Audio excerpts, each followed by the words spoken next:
Halo guys, selamat datang kembali di channel YouTube saya. Ada yang mengatakan bahwasanya speaking itu sulit.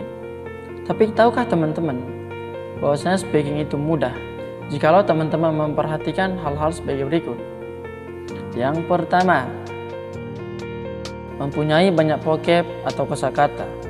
Kenapa saya katakan ini adalah hal pertama yang harus kita perhatikan? Adalah karena banyak pembicara yang tiba-tiba stuck atau berhenti ketika presentasi, ketika diskusi atau debat karena mereka tidak tahu arti dari satu kata. Oleh karenanya mereka terkesan tidak menguasai materi. Dan salah satu tandanya adalah ketika mereka sering menggunakan fillers. Apa itu fillers? Sebuah ungkapan-ungkapan seperti dan lain sebagainya. Itu adalah contoh dari fillers yang sering digunakan oleh pembicara. Jadi, ketika kita ingin menjadi pembicara yang lancar, maka kita harus perbanyak vocabularies atau kosakata kita, baik di bahasa Indonesia maupun di bahasa-bahasa asing, terutama bahasa Inggris.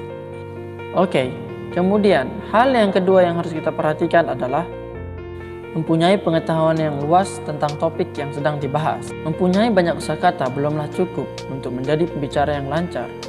Karena hal ini juga harus didukung oleh wawasan yang luas tentang satu topik yang sedang dibicarakan. Hal ini juga bisa terjadi ketika presentasi ataupun diskusi.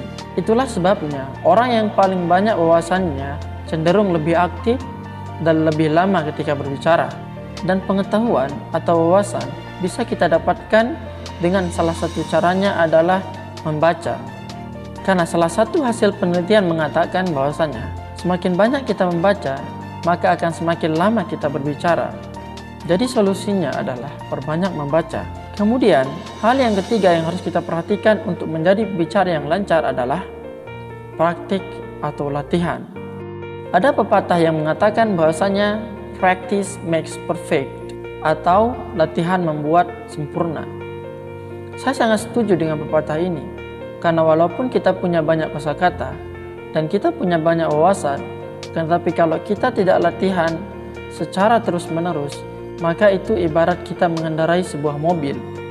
Walaupun kita tahu item-item dari satu mobil dan kita tahu cara mengendarai mobil, akan tetapi kita tidak pernah latihan mengendarai mobil, maka pasti ada rasa kekhawatiran ataupun ketakutan ketika kita mengendarai mobil. Itulah sebabnya latihan membuat sempurna. Kemudian hal yang harus diperhatikan yang keempat adalah percaya diri.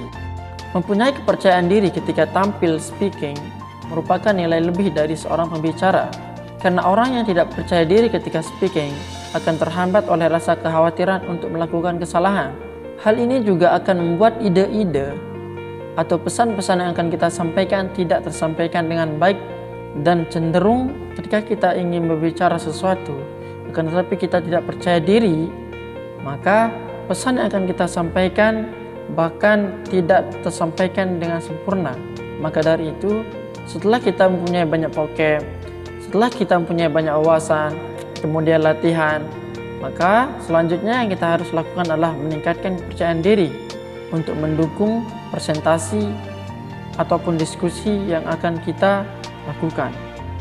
Dan hal yang terakhir yang harus teman-teman perhatikan ketika ingin menjadi pembicara yang lancar adalah tanamkan di benak teman-teman bahwasanya lancar itu tidak harus cepat.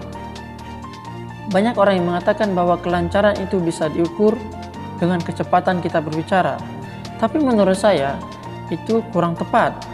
Karena kalau kita kembali ke esensi dari berbicara, yaitu menyampaikan pesan dengan baik dan benar ataupun menyampaikan ide-ide atau gagasan kita agar mudah dipahami, maka kita tidak harus menyampaikannya dengan cepat, akan tetapi dengan pelan tapi pasti informasi yang kita sampaikan dipahami oleh pembicara kita. Jadi sekali lagi, jangan terobsesi untuk menjadi pembicara yang cepat, tapi berusahalah untuk menjadi pembicara yang kata-katanya tepat, padat, dan mudah dipahami. Saya Robi John, dan sampai jumpa.